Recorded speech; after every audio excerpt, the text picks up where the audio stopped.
बहुत से लोग जो है हमसे ये सवाल करते हैं कि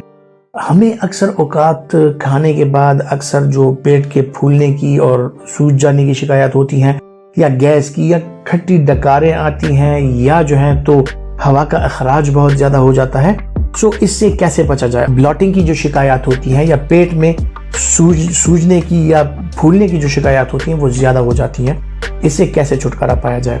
जनरली भी आम लाइफ में अगर आप खाने का इस्तेमाल करते हैं तो उसमें एक चीज़ का ख्याल रखिए कि कार्बोहाइड्रेट्स जो हैं उनकी मिकदार जितनी कम होगी उतना ही उस खाने की फर्मेंटेशन कम होती है और गैस की प्रोडक्शन उतनी ही कम हो जाती है।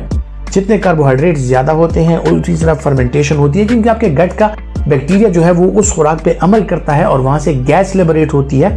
और गैस की फॉर्मेशन जो है वो बहुत ज़्यादा हो जाती है। एक चीज़ जिसका आपने ख्याल रखना है कि खाने के बाद जैसे भी वो सुन्नत का तरीका अपनाना है कि कुछ देर तक चहलकदमी करना बहुत ज़्यादा ज़रूरी है, क्योंकि under the influence of gravity जो आपके मैदे में खाना जाता है वो आपके मैदे से होता हुआ जल्दी गुजर जाता है और जो डाइजेशन का अमल है वो स्टार्ट हो जाता है और इसी के साथ साथ जो है तो डाइजेस्टिव एंजाइम्स आते हैं। सो जब आपका डाइजेशन का अमल जल्दी स्टार्ट हो जाता है सो इसके साथ आपके गैस बनने की जो मिकदार होती है वो कम हो जाती है। और इसी तरह जो आप पानी पीते हैं या कार्बोनेटेड ड्रिंक्स लेते हैं खाने के दौरान, सो वो आपके स्टमक में कार्बन डाइऑक्साइड बनाते हैं। जैसे आप खड़े होते हैं, आप चलने फिरने लगते हैं, सो ये कार्बन डाइऑक्साइड आपके स्टमक में ऊपर की तह में आ जाता है और आपको उसको एक्सपेल करने में डकार के थ्रू और इस तरह मुख्तलिफ किस्म के उसमें एक्सपेल्शन में इसकी आसानी हो जाती है और आपका पेट सूजता नहीं है। जहां तक बात आती है खाने पीने की चीज़ों की, खाने पीने की चीज़ों में अगर आप मुख्तलिफ किस्म के डाइजेस्टिव एंजाइम्स की प्रिपरेशन जो होती हैं या जो आप रोटी खाते हैं वो खमीरे वाली रोटी हो और उसके साथ अगर जो दही है या लस्सी है या इसी तरह अचार वगैरह का अगर इस्तेमाल किया जाए तो इसमें नॉर्मल बैक्टीरियल फ्लोरा होता है और ये आपके नॉर्मल गट बैक्टीरियल फ्लोरा को बढ़ाने में ये मदद देती हैं। सो इन अदर वेज अगर ये कहा जाए कि इसमें प्रीबायोटिक्स और प्रोबायोटिक्स होती हैं तो ये कहना गलत नहीं होगा, क्योंकि यही प्रोबायोटिक्स जो है आपके गट बैक्टीरिया को ये बढ़ाती हैं और आपके गट बैक्टीरिया जो है वो आपके हाजमे का अमल जो है उसको बेहतर बनाती हैं। खाने के दौरान भी अगर जो फाइबरस चीज़ें हैं जिस तरह सब्जी और इसी तरह फल वगैरह, सलाद वगैरह, इन चीज़ों का अगर आप इस्तेमाल ज़्यादा करते हैं खाने में तो आपको ब्लॉटिंग के ये मसाइल नहीं होते। जो कार्बोनेटेड ड्रिंक्स वगैरह हैं उनको अगर आप छोड़ दें तो ब्लॉटिंग के मसाइल जो है वो काफ़ी हद तक कवर हो जाते हैं। और जो रिच इन कार्बोहाइड्रेट चीज़ें हैं जिस तरह के स्वीट डिश वगैरह और इन चीज़ों का अगर आप इस्तेमाल ना करें तो ये बहुत अच्छा होता है और इससे आपके हाजमे का अमल जो है बेहतरीन रहता है। इसी तरह हाजमे को बरकरार रखने के लिए आप अगर खाने के बाद थोड़ा सा सौंफ जो है यानी उसका इस्तेमाल अगर करें, जैसे इंग्लिश में फेनेल कहा जाता है, फेनेल सीड्स जो होती हैं उसका अगर आप इस्तेमाल करें, वो मुंह में डालें, एक तो वो माउथ फ्रेशनर है, आपके मुंह की स्मेल खत्म हो जाती है। दूसरा ये है कि उसमें जबरदस्त किस्म के डाइजेस्टिव एंजाइम्स और प्रोबायोटिक्स और एंटी इन्फ्लेमेटरी प्लस जो प्रोमोटिलिटी चीजें हैं वो पाई जाती हैं। सो इससे आपके हाजमे का अमल इंतहाई बेहतरीन होता है। सो ये आप ऐसे भी चीनी वगैरह के साथ, या अगर कुछ लोगों को मीठा नहीं है तो वो ऐसे भी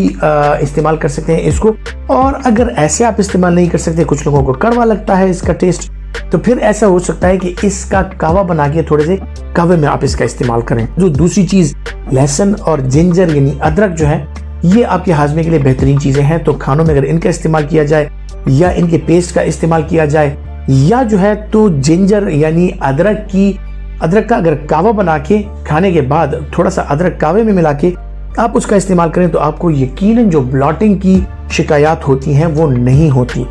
इसी तरह ख़वातीन और हज़रात, मुख्तलिफ किस्म की जड़ी बूटियाँ होती हैं जिसमें मुख्तलिफ हमने अपने गमलों में या क्यारियों में मुख्तलिफ किस्म के फूल उगाए होते हैं और इन फूलों में कैमोमाइल जो छोटे छोटे फूल कैमोमाइल के होते हैं उनका अगर आप कावा बना के पिए तो उसमें बेतहाशा न्यूट्रिशनल वैल्यूज हैं और बेतहाशा आपके जो डाइजेस्टिव